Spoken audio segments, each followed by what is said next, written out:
Hello, thanks for joining us on your channel of choice at this time, Africa Independent Television. Welcome to Focus Nigeria, your program that puts the searchlight on topical issues in the polity. My name is Benga Aruleba. The acting president has written to the National Assembly to clarify the 2016-2018 external borrowing plans submitted much earlier to the legislators for approval.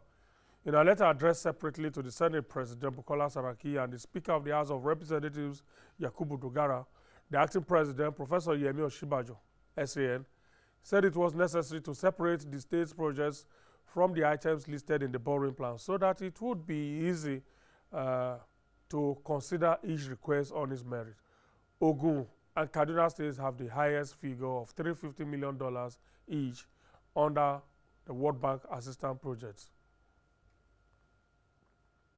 Dear Senate President, I write in reference to my earlier letter requesting for the consideration and approval of the Senate for the 2016-2018 external borrowing plan and to request the Senate to separate the state's projects from the items listed in the borrowing plan with a view to giving them accelerated consideration. The affected states and the list of projects are as follows. A. World Bank Assisted Project.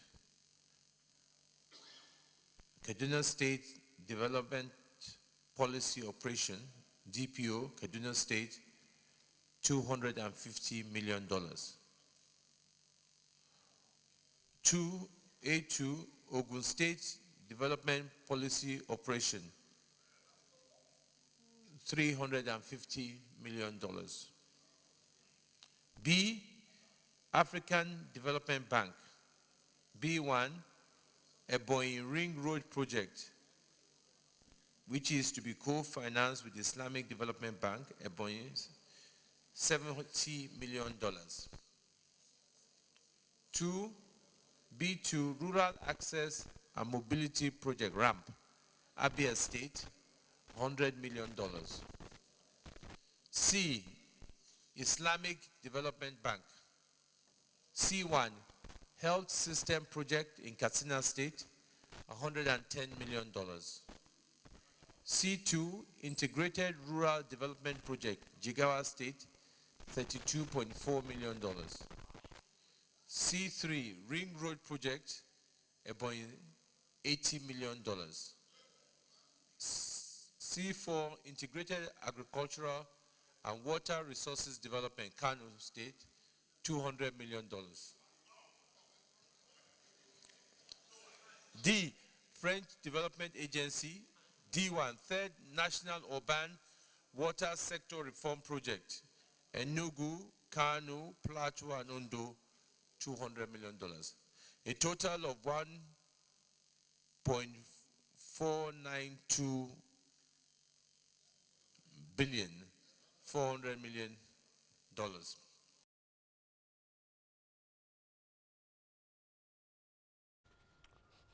Meanwhile, in plenary, the Senate frowned at the conduct of the Nigeria Communications Commission, NCC, over its inability to stand for customers who are left to the antics of telecoms operators who rip them off through all manners of atrocious charges.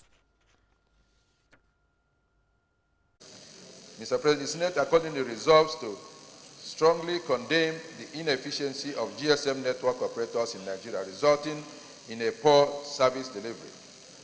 2, urge Nigerian Communication Commission to invoke the appropriate provision of the law and other extant agreements to protect consumers where necessary and to refund them henceforth for disrupted costs caused by network issues and allow them have more control over their usage of data bundle.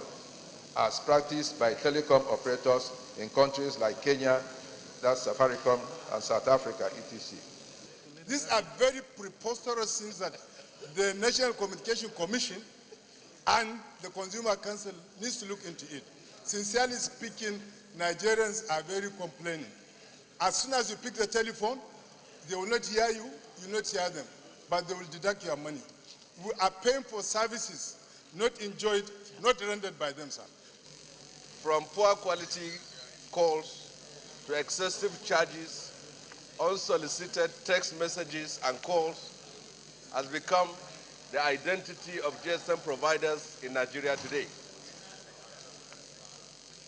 Now, GSM.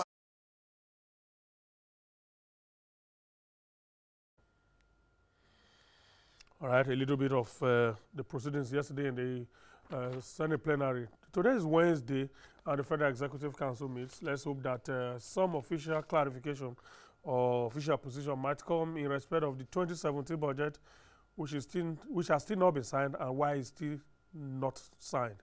We understand that the executive has spotted as many as 400 new projects that were added by the National Assembly.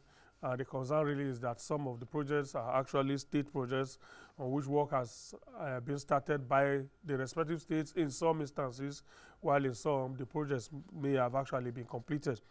Another reason is that allocations to some specific projects were said to have been drastically reduced in some cases without any justification by the legislators, other than, well, mopping up funds for the new projects that were added. Well, as I said, these are side talks, so hopefully the Federal Executive Council may speak officially on this issue because this is June.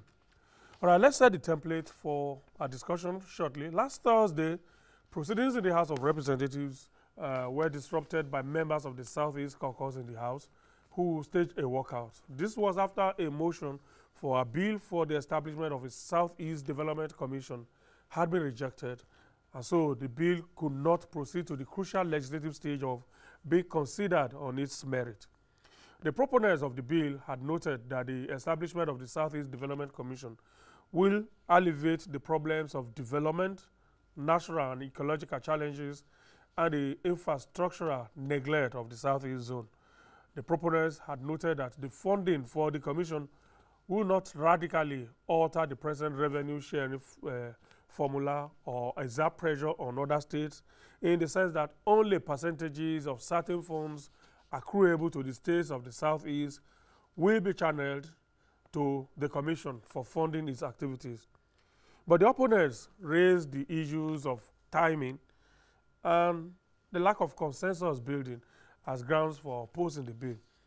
But the walkout staged by the members of the Southeast caucus and the complaints leveled against both the leadership of the House and the antagonists of the Southeast Development Commission are pointers to the fact that the issues that divide us, some key national questions about our governance structure, are far from being settled. Indeed, what happened on the floor of the House of Representatives last Thursday is nothing short of a controlled version of the nationwide agitations for reforms in our structures of governance, which has also led to secessionist calls. Can we possibly delay this momentum or simply gloss over them? We will be looking at the demands for the Southeast Commission, why it failed, and what this portends. Of course, we will be looking at the pros and cons of this demand. That will be our conversation for today. That conversation starts shortly.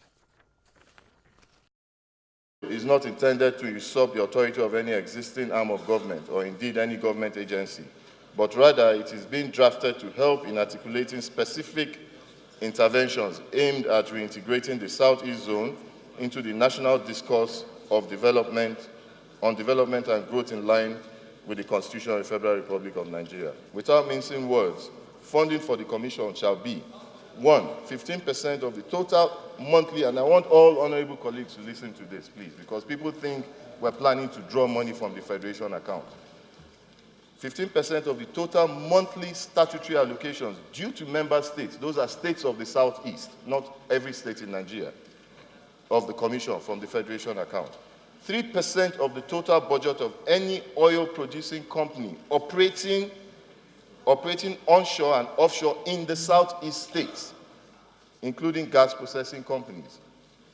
3% of the total annual budget of any solid mineral extracting mining company operating in the southeast. 50% of monies due to member states of the Commission from the Ecological Fund. Starting with Mr. Speaker, if you look at the funding components of this bill, it will draw largely from the states of southeast, putting no financial pressure on any other state of Nigeria as a whole per se. Mr. Speaker, they are asking for legal background, legal framework to be organized to cushion the effect of long-term neglect, to cushion the effect that resulted from the destruction of the Civil War, to cushion the effect of being forgotten in national planning. If, for instance, you say, Northern Nigeria Development Company, Corporation, where is it? Ariwa Hotels is gone. Bank of the North is gone. Because states have been divided and they find it difficult to cooperate. Now, if you create a purpose vehicle that makes it possible for the states to aggregate their resources together, they can get investors, people that can drive development in their various parts of the country. Order, please. Order, please, honorable colleagues. Wait for our own now. You will kill it. Sit down. So, there is need to look at this bill holistically so that we will ensure that we are not exploiting those oil companies. Because by the time they contribute to Niger Delta Development Commission, contribute to Southeast Development Commission, contribute to the federal account, that will have been too much. So there is need to look at this thing. You know, Southwest will bring their own, no. Bring a petition. Northwest will bring their own, no. Bring a petition. Talk. Two, sir, the issue of the Biafra agitation, the timing, has really brought suspicion and fear into our hearts. And when this one comes, the timeliness of it and the ambience has really scared us. That is the truth. And that's why people are so afraid of what is happening. Those in favor of the motion say aye. Those against it say nay. The nays have it. Order, please. Order. We have seen it now that Nigeria is not one. Very simple. We can move for the impeachment of the president tomorrow or any day. There are so many impeachment this thing, but we said let's leave it. This thing was killed. This bill was killed by the presiding officer. The eyes were a lot more. He's my brother, but I am totally disappointed with what happened today. Unacceptable. This thing is a harmless bill. It is not affecting anybody in its entirety. There is no external influence. What you see on this floor here is the thinking of the majority of the Northerners. They do not believe in one Nigeria.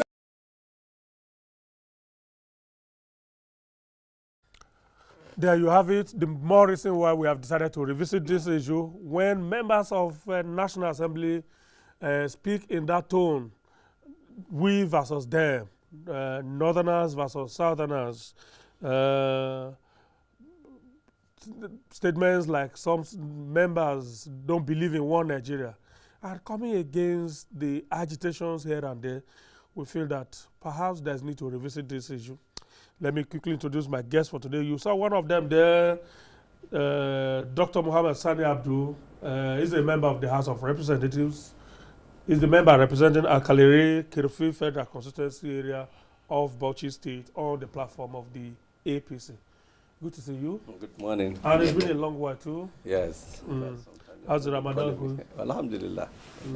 We thank God. Honorable Henry Nwawuba is also John Nwawuba. That's correct. Okay, he's joining us for the discussions as well. He's a member representing Betoli Ikeduru Federal Constituency area of Imo State. Is that the oil producing area of Imo State? No. Okay. Good to see you too. Thank you very much. All right, let's pick it up from where I stopped just now.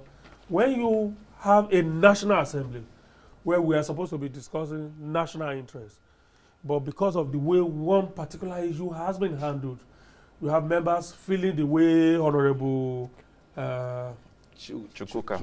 the Chukwuka spoke there. Yes. Then something is amiss. Let's first of all look at how that issue was handled. The feeling out there is that the presiding officer didn't handle the matter like a statesman. Let me tell you, Benga. You see, I'm a Muslim and I'm fasting, and I will say, wallahi ta'ala, it's wrong. That is a wrong assumption. Okay. It was not right to say that.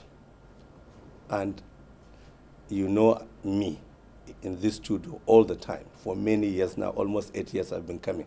I always tell the truth, and I will say the truth here now. This issue of Southeast Development Commission was brought a day earlier on Wednesday, and it was withdrawn by the same Chukwuka Onyema and his cohorts who brought in the bill. I don't know personally the reason for their withdrawal a day after. A day before? Yes, a day before, sorry. And you know that we have our house rules and procedures. It will be very difficult for anybody to withdraw a bill today and introduce it tomorrow. Yeah. Without the leverage of the leadership and particularly the presiding officer. So to say that the presiding officer is the one who has been untoward in handling this is not fair. He has gone very far in actually bending back to make sure that this bill was brought this following day. That's point number one. Number two, even on that day, when it is slated as an item on the order paper number 8, which was the major last one, and when it was brought, Chukwuka Onyema was nowhere to be seen as at the point in time that he was supposed to introduce the bill. Everybody was looking. And the rule is that the moment the major proponent of a bill is not, or motion is not on his seat, then it will be drawn by the leave of the House. So the presiding officer called the chairman of the Business and Rule to withdraw it, and it was withdrawn. Then there was commotion in the House because the other members were surprised that the major proponent, who is the lead debater of the bill, was not there. And he's one of their own. And remember, he is one of our principal officers. Therefore, there was pandemonium. And that was what was shown in most of the television that day, because it was not even then. It was the presiding officer who, when majority of them went and brought back Onyema from outside Chukwuka, and maybe whatever they did within their court to come back, he presided over and bent backwards and said that we must suspend all our relevant rules and make sure we consider that bill, you know, on that day. So remember, all the relevant rules are many, and they were all suspended globally. To be able to accommodate. Yes, collectively, in order to accommodate it that day, it was brought to the bed. Somebody who had done that, I mean, to just say that he's one who just become untoward in handling is not fair. I am not his advocate, but I am just saying what I have seen, it's very what good. I have witnessed, and what I have seen. We appreciate the history that you have actually transferred. Giving us. Honorable. Sorry, there is one fine point we must recognize. Okay. When he called for the voice vote, initially he wasn't sure. He had to call it the second time. So what you have shown on your television just now in your that was the second. It was the second one. Yeah. Can you see that? All he had done 3 major big things in the House to ensure that that bill was properly heard. Yeah, even the second one, it will appear as if the voices didn't drown each other. Probably the presiding officer could have called for a division at that point, or probably too, those who were saying that the speaker didn't read the mood correctly or misinterpreted the mood of the nation What was wrong in spite of all of that?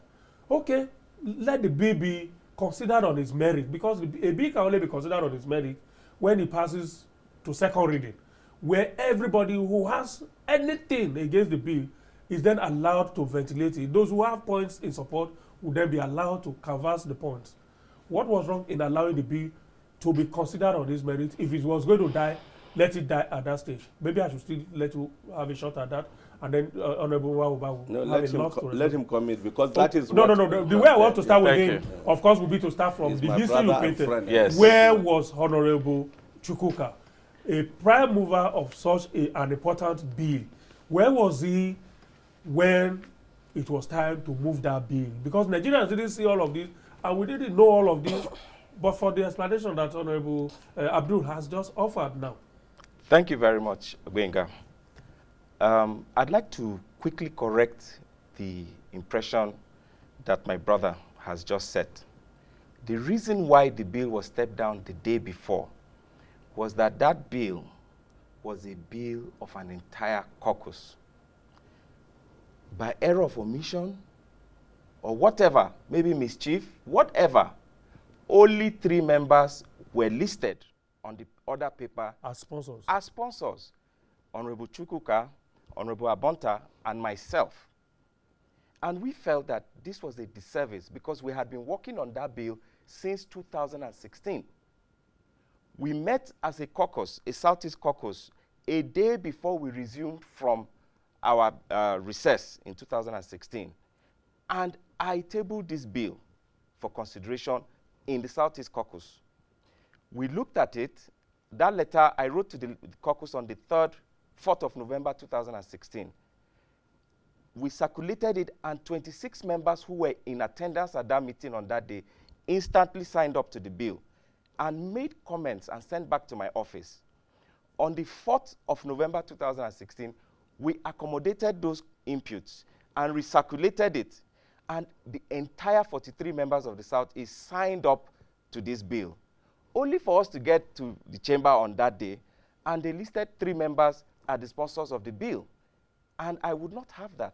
Is it possible to have as many as 43 members listed as sponsors of a bill? Absolutely. The rules allow it. Absolutely. Okay. Even the entire house. And the reason why we think it is rather curious that, like you rightly said, this bill was not even allowed to proceed is that I stand to be corrected by my brother. If you have as little as 5 members signing up to a bill, I have never seen a case where that bill doesn't scale through to second reading. Particularly coming from a member. Particularly coming from a member. But not only in this case, not only was it more than 5, it was 43, from 43 members, and the lead was a principal officer, the deputy minority leader, who shares a very close bond with the speaker. We thought that it was unacceptable. In fact, the reason why you didn't see us calling for a division was the shock and stun. If you look at the video, for 5 minutes, I was sat in my chair, I was like, what just happened here? We talk about these issues all the time, but for the first time, we saw clearly a dichotomy that was carefully orchestrated. I believe, and a lot of Nigerians have said to me, that there was no need for a second call. There was absolutely no need for a second call. If you rightly observe that, none of the response drowned out each other. The speaker, if he wanted to, could have just hit the gavel and said, look, take this bill to public hearing where it will be exposed to a wider, legislative yes. That's just why we feel that something from the previous day to the next day, we could draw a clear link up on how the thing was playing out. He has raised some issues, which is a kind of legislative gang up, or is it legislative shenanigan? Well, if 43 members of a caucus or the entire Southeast caucus signed up to a bill, why did the Chairman Rules of Business list only 3 members as being sponsors of the bill? As I said, if you remember, you didn't when notice, I said I didn't know why it was removed. Okay, he has given that reason. And well, I'm not sure whether it is correct or not. It so is. No, I wouldn't say. It's listed. His own is also assertion No, it's listed. No, excuse me, it was listed, and I said it was, but I had no behind the lines reason as to why only 3 people. Unfortunately, when it eventually came up, all the 43 names appeared. Everybody. So to me, I don't know. So let's go into the merit of the bill. Yeah, the other issue I passed on to him whether it was not possible to allow the bill fail on its merit or succeed on its merit. That's why I'm interested. Let me tell you, I voted for my conscience, and I also argued for my conscience as a true Nigerian, an old man Nigerian, a father, a grandfather, a person who was born pre-Civil War, who has started growing and saw the Civil War. And you remember here on this platform, I told you one time when we were talking about this, I said one of the trauma of the Civil War that is still with me is one of my friends that we share the same compound in a mining village in Jos. You remember that they came and they were taking him away, and I was saying I will follow him, and my father was holding me. His father had to hold him onto a big lorry, and today it was gone. Donatus, he was my friend. We were in primary school together. We were circumcised in Bariki Ladi together, and he is gone forever. This is a trauma that I will live with it and die with it. And we are Nigerians, so I always do things to my conscience. And that day, I argued for the bill. But argued for it? Yes. Yes, he did. I did. Everybody knows. They came and thanked me from Chukuk. Everybody. He did. I argued and I voted for it. They are my friends. But the problem is that whenever a bill comes, and I want people to understand, for the second reading, that is the day the general principles of the bill will be debated, which means a SWOT analysis, strength, weaknesses, and opportunities of the bill will all be discussed. There is not the issue of for or against. Everybody can do for and against at the same time. And when I stood up, if you look at it, the first thing I said was that what is good for the goose is good for the gander. Exactly that was my statement. And I said, I remember in the 6th Assembly, when Ompadek was transmuting into NNDC, I was there, and we voted for it. And if NNDC is in place, I see no reason why SEDC will not be in place. That is Southeast Development Commission. Number 2, I said, only recently, the Northeast Development Commission came, and we worked and passed it. If not for some fundamental technical drafting thing, it would also be in place now. And I said, if these things can be in place, why not the Southeast Development Commission? After gaining for all these positive arguments, which is normally the case in the SWOT analysis, the strength and everything. And I also argued that a nation must not develop in variegation. A nation must be evenly developed for it to be in a committee of international nations, whereby we can be proud.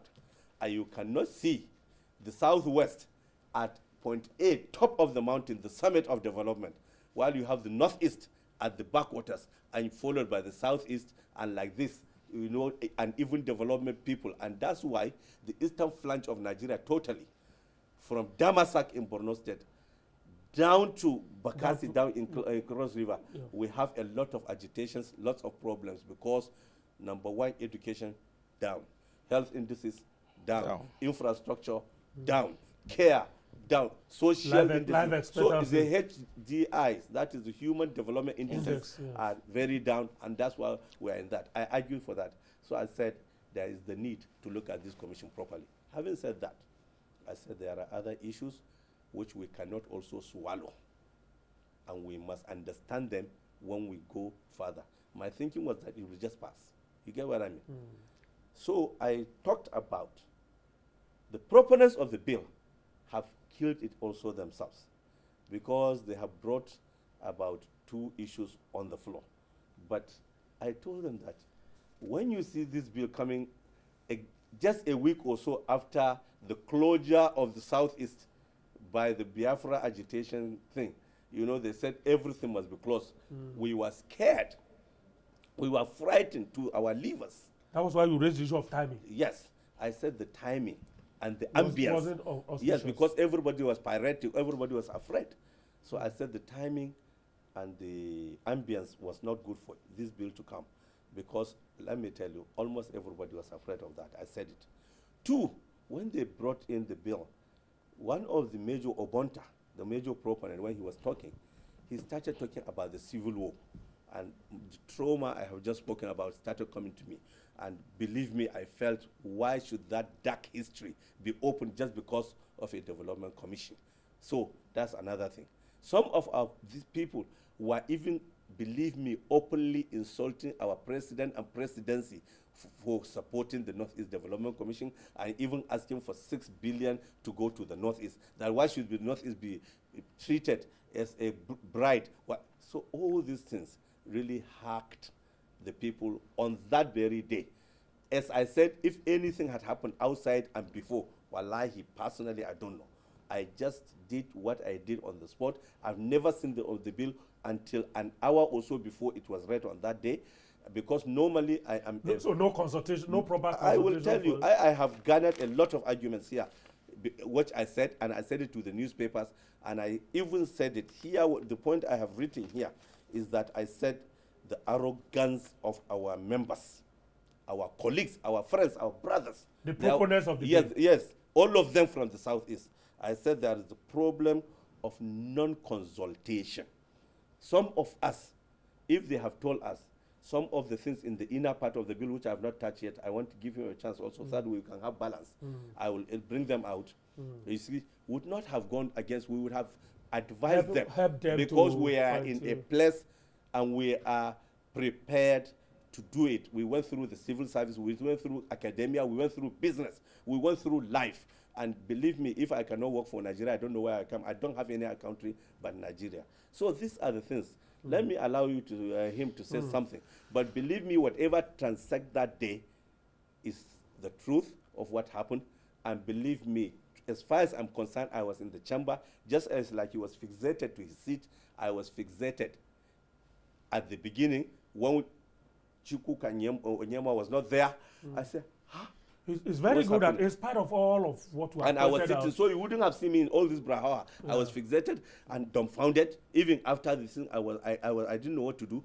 But the point is that I have heard the voice vote, and I know that the net has heard it on the second count. That the net had yes, heard it. if you are there, television will not give you the true this thing because it is a echo. Yes, The echo yes, actually but was I am telling you, the NAS had it.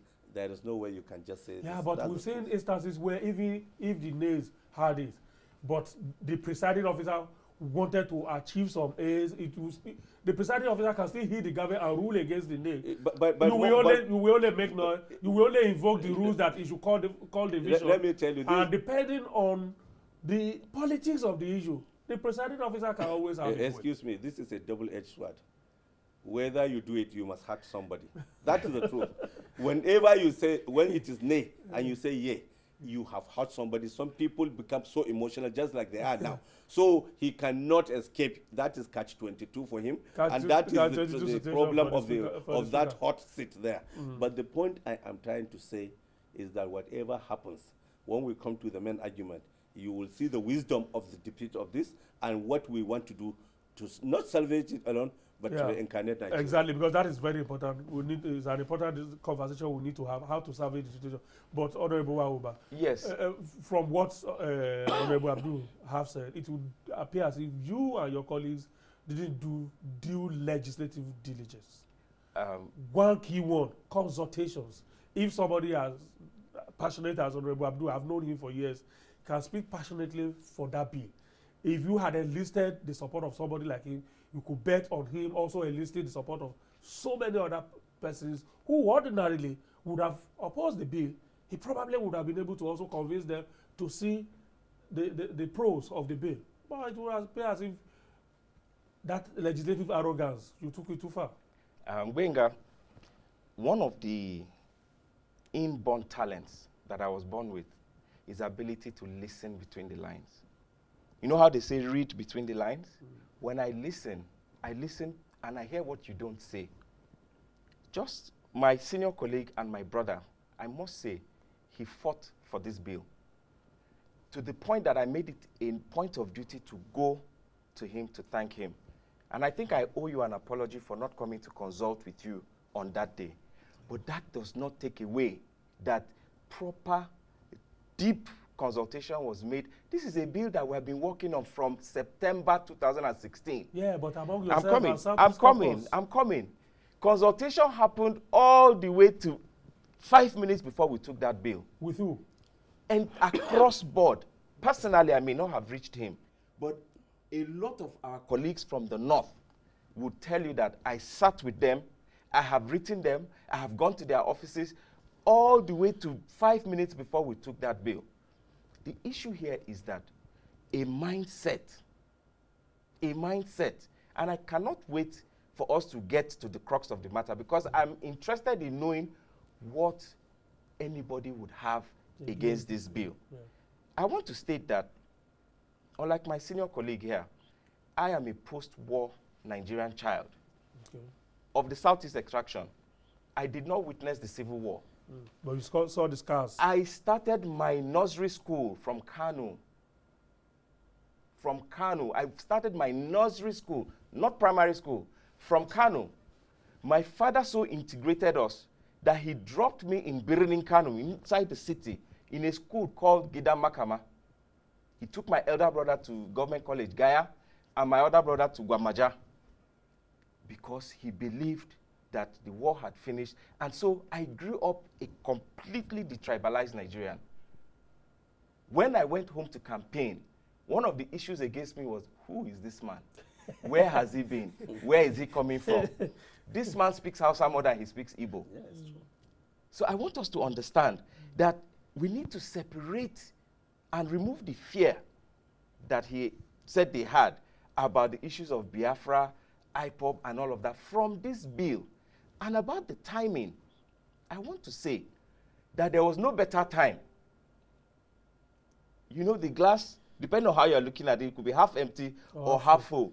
There is no better time to have tried to douse the agitation. Remember, we're legislators. We cannot but give legislative solutions.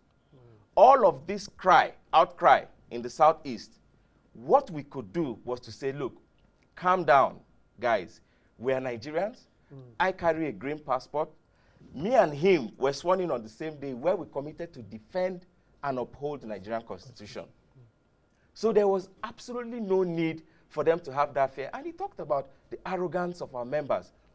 I want to tell Nigerians that you should have seen the arrogance on the other side, to the point of celebration. The minute the gavel went, the nays have it, some of them started clapping. He sat down and he couldn't. There was jubilation as if they have won a war. And I'm like, what is a commission? That's what we're talking about, a commission. When it looked as if the bill was not going to come up the first time, they trooped up and they were all going to leave. When immediately they said the bill was coming back, everybody came back to sit down and dig in. So you can see that there was a job for the day. It's not about the merits or the demerits of the bill again. This was now premeditated. I saw colleagues that I usually don't see after 1 o'clock. I saw them there till 3 on that day waiting for this bill. So it's clear. Honorable Abdul, yes. You said something, which is that you believe that this bill could always make a return journey. Yes. That is very instructive. Yeah, but let's look at what ordinarily will make this commission not to see the light of the day. We are looking post now. In case it comes back, what if you didn't believe in the bill, for instance, what would you see as not pan-Nigeria in it, or not workable within the Nigerian dream? Okay, thank you. I really love this question, but before I go there, believe me, you know that politics, and particularly legislative democracy in politics, is consensus building, confidence building, relationship, lobbying, and there wasn't that at that level. Majority of members were lobbied on that very day. And a lot of them, except people like him, baby, The arguments were flat. There was no intellectualism in it. I will give you one. There is somebody I so much respect because he's my chairman of the major committee that I never missed because I'm a technical person. I'm always there. And I respect him because he is an orator and thorough. One of the Igbo chaps. I don't want to call his name here. I respect him. When he came to lobby me, he was just saying that we should allow this commission to go because he is asking me why is the Odua group, why is the ICSA group, and why is the NNDC group? That since they have gone, we should reenact and so on. Then do you know what I told him? I said, honestly, go and redefine your arguments because these are nothing to do with the commission. Because if I want NNDC to come back in case it has gone moribund, I will just go to CAC and register it. Because it's under karma, you know. So we have a law, you know, that you just go to CAC and register and they will come back because it's a company. But we are talking about a public institution that has developmental, socio-economic, political, and identity and geographical morphology content. So it's a serious matter. But you can see these are the kind of lobbying for that day. They have done their best. I have seen a lot of people came. I said, no. If it is argument, no. Now, coming back to your question. Yeah. Sir, the bill, there are some few things inside that even the governors of the Southeast will not allow that to happen. Number one, they were talking about the funding of the bill. Yeah.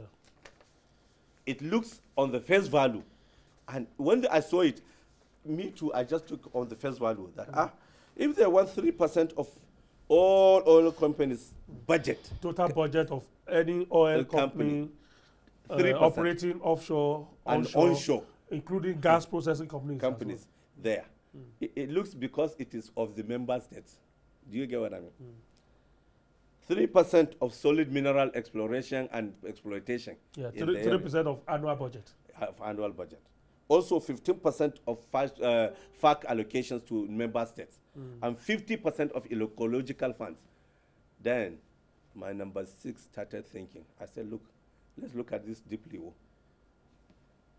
We have the Constitution of the Federal Republic of Nigeria, which we must look, because what came to my mind, there are federating units, the states and the local governments. Yeah. Where's their responsibilities there? Are we robbing from Paul to pay Peter? Or robbing from Peter to pay Paul? That thing bothered me. I raised it on the floor that day. Number 2, what of the oil companies that have signed all sorts of agreements, and gas companies and other oil services companies and so on in the area? Are we saying now, are we taking them further from their own? And when you said annual budget, it's even make it worse. Because when you budget, is input-output analysis. Yeah. A budget is that what a work to do to realize something. Yeah. And for a company, the ultimate is profit. Yeah. I would have wanted them to say 3% of profit, and I raised it to many of them on that day. I say, if you say annual budget, it means I want a modular refinery, I want cracking this thing, and I cannot and do the money I want to use to execute those projects, you would have taken 3% of it. So you can see, these are something. Again, being a civil servant on the rim before, I remembered that Abba used to give ECOWAS, in Nigeria is one of the center point where ECOWAS get a lot of dollars under what we call ECOWAS Trade Liberalization, ETLS service. Again, also the rule of origin. You know the rule of origin, whatever is produced in Nigeria, if it's taken to all the ECOWAS countries, $2 is taken as it crosses the borders.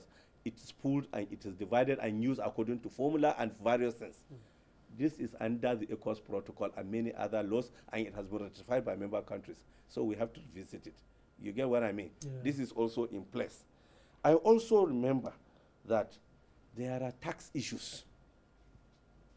There are tax issues, gross tax and net taxes. How do we now approach this? So I said, there are laws of the Federation of Nigeria also which cross a lot of cross-cutting issues. I said it only means I have to bear this out for the proponent to know. Even if it goes through, because believe me, I've never thought it will not go through, and I'm still for it, because at least Northeast has gone through, and you know, here I have said it, that, and the major point I made, and it has caught, all the newspapers have said, I said the agitations, not only for Biafra or Boko Haram or Niger Delta Avengers or OPC and all sorts of things, but also for this Northeast Development Commission, Southeast Development Commission, is because of the failure of governance in Nigeria. Exactly. We're going to get. I said it. Yeah. I said it. And I say also because whether people are not retreating to the ethnic enclaves, romanticizing the past because of the failure of we are the looking for safe structure. havens. Exactly. Yeah, so what I'm saying, I raised it also on the floor as part of my SWOT analysis. I said, if that is the case, why don't we attract it only means that we cannot approach these things piecemeal. And this is the live wire. And I have spoken with the proponents, a lot of them, even though I haven't met him. But I have said it, and I'm saying it now. And I've said it on the floor of the House, and I've said it to many newspapers who came to interview me. I told them that if this bill has to come back, as it is now, it is dead on arrival. But if it is to come back, then we need to look at it, because only 2 weeks ago, the central zone of Nigeria was also, it brought for its agitation, but the speaker told them that it's not timely, please let them withdraw, and they withdrew it. There was a time Hyperdeck, producing also brought their own. It was gone. So it means there are many agitations. So what we need to do, and I said on the floor that as legislators, if we really mean to reincarnate a nation that we will enjoy through, we now need to look at it holistically and have same parameters, same assumptions and presumptions, same criteria, and then we look national and enact something that now we will go again. And yes, of course, as I'm telling you, the states are not working. Local governments are comatose, they are gone. The state government, the federal government is too centralized for my liking. Like the Northeast now is the backwaters. Even with our problem, nobody is doing anything tangibly. Even when the president is saying Northeast is, what has he voted last year? What has he voted now? He's my president from AMPP to now, you know it. Yet I am here bold enough to say nothing of this APC government has been so bold. Even the committee, the PINE, and the PCNI, I am telling you, they have not gotten anything tangible. So we have things that we, as legislators, with my friend, we hold hands together and reenact everything that will make Nigeria greater. So, first of all, let me just encapsulate all. Whose model were you trying to use for fashioning out this Southeast Development Commission? Is it the NDDC model, which came as an executive bill, and as at the time it came, it enjoyed the kind of national consensus it enjoyed because the nation was hemorrhaging through the Southeast, the nation was almost comatose, and there was need to do something. Was that the model you were trying to use, or you your question is the foundation of this conversation. In spirit and in letter, the Southeast Development Bill, Commission Development Bill, was modeled almost word for word with the Northeast Development Commission Bill, except for the funding model. And the reason why we chose to look inwards for the funding model is that we wanted a buy-in. Like he rightly observed, allocation does not always translate to development. Go to any part of Nigeria, you look at the number of allocation to that region over the years, and you benchmark it with the developmental stride, what you find on ground, you do not see the correlation. So we opine that if we go as legislators and conceive this theory without the buy-in of the Southeast, then of course will be the beneficiary. I'll be the beneficiary. I'll give you an example. I am the governor of, let's say, Enugu State. You are the governor of Abia State. I do a rail line from Enugu to Umuahia. If you do not have the buy-in, you will not extend that rail line to Aba. That was what we were thinking of. We wanted them to have skin in the game, as opposed to their bill, which we overwhelmingly allow them to dip straight into the federation account, because all the states, like all the fingers are not equal in terms of contribution. What is good for the goose should be good enough for the gander. If you are coming to equity, you must come with clean hands. If you are talking about all these issues, they apply to the Northeast Development Commission bill. Doesn't this touch on constitutional provision? Because the Constitution already stated how revenue should be shared. The point and who it should be shared to. So therefore, if the Constitution already said what is due to State A must be given to State A directly. Therefore, that should also apply to all parts of Nigeria. You do not pass. Coming back to my argument. Yes, I'm making the argument, and I'm clarifying it from our perspective. You do not take this argument in isolation. When you make this argument for the Southeast, you extend it to the Northeast. When the North Central bring theirs, when the Southwest bring theirs, and I can tell you, Benga, we should expect more of these bills coming forward. Yeah, but yes. You have not answered the question. The question is, wouldn't this lead to constitutional abnormality? And again, have you secured the assurances of the governors that they were not opposed to this? A governor who used to get 100% money for ecological is now expecting 50%. We are taking his money and we are going to put it in the commission where you will not be able to answer it. Of course I can answer it.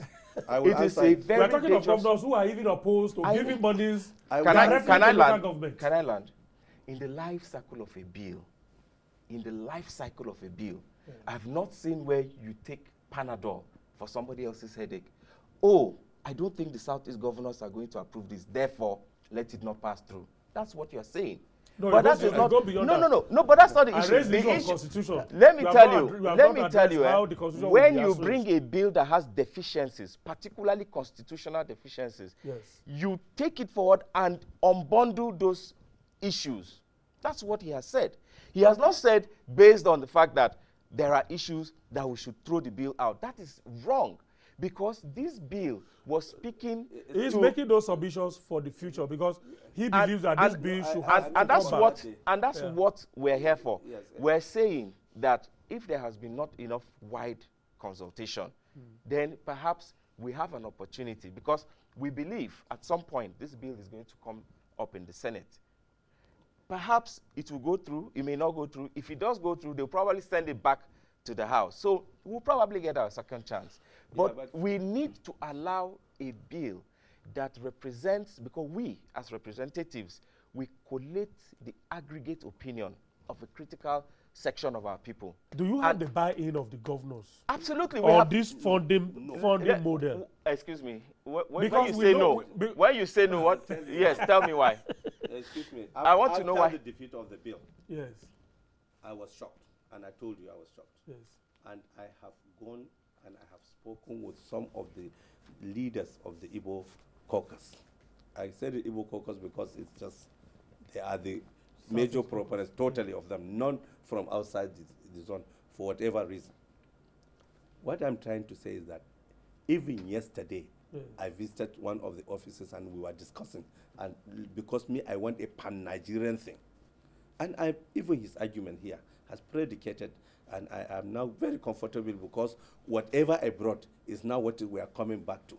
If there are constitutional issues, if there are laws of the federation issues, if there are tax issues, if there are a lot of things, it only means that it is fundamental and we will look at it. Exactly. Secondly, sir, if they had contacted the governors, it would have been their major point, selling point, but it was not contained either in the body of the bill or in the argument of the bill as written, or in the argument of anybody that stood. Like if the chief proponent, for instance, had said that our governors, we have the mandate of our governors for this. And yesterday, I told you, I went to two offices. We are legislators. I went to the offices of some of the senior Igbo, this thing. Honestly, both of them told me that what I have said is true, that if he were a governor, he will not allow his kobo to be taken to a body that is non-constitutional when he is constitutional. So what I'm trying to say is for everybody to see through. It is unfortunate the bill was defeated, because I always say, Whatever happens, second reading is like taking a car to workshop, and we should allow it to go through the mill. Yeah, that's my fundamental. Yes. But what is happening here is that I think it's good for Nigeria that it was defeated because it has opened an argument which is more fundamental. All right, Honorable, we have to go now. I don't know. Quickly, I don't know. Yes. I don't know the. Are you working on addressing the first raise? Most certainly. Ensure everybody's buying. Most certainly. I don't know the Igbo people that he has been speaking with, but I have been to the Southeast after the defeat of that bill for the, last week Thursday, and I can tell you that the sense and sensibilities of a majority of the people that we represent was hot on that day because they felt there was no need to step it down. So let's leave it at that. Unfortunately, we couldn't even advance the issues for that, which is to discuss the issue of the faulty structure that Nigeria is. Because if the federal agencies that is the issue. are delivering of their mandate, that is the issue. There wouldn't be this but Femi, you should, I want you to understand, sorry. We have to just 1 minute. No, we don't have a minute. Oh, okay, half a minute. Because what is happening, when you aggregate in group, the behavior is different from when you are individual, and you will tell the truth when you are one-on-one. And that's what is happening. All right, thank you so much. So you are telling the truth now. But that's what happened. You are trying to say, members, when you go to the South Can you allow me to just end this program now? They will aggregate and just their sensibility. But today now, I have gone to their offices and I have found out that they said if they are governors, they will not go for this. All right, thank you so much. I am Igbo, I stand for the bill, but truly respect the views of Honorable Abdul. That's making fever that is saying that. Ademola is saying, if only the Igbos would exercise a bit of patience, I see an Igbo man make a good president of the Federal Republic of Nigeria.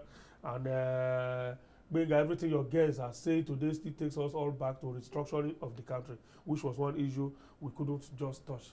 The issue, the need to restructure the country, particularly need to for more emphasis on how the revenue is even generated in the first place. Thank you. We can bring more to the sharing report if all of us are working for the common good. Thank you. Thank you so much. I appreciate your time. Dr. Muhammad Sani Abdul is a member representing the Kirfi Federal Constituency area of Bauchi State on the platform of the APC. Thank you so much. I appreciate your time. Thank you so much, sir. Honorable Henry Uwauba is the member representing Umbitoli Ikeduru Federal Constituency area of Imo State on the platform of the PDP. Thank you. I appreciate your time too. Thank you. And thank you too for all your tweets. Thank you for investing your time with us. Tomorrow looks special. Hopefully, we should be having the Honorable Minister of Information, Alhaji Lai Mohammed, as our guest tomorrow. I'll see you then. Keep your gunpowders there.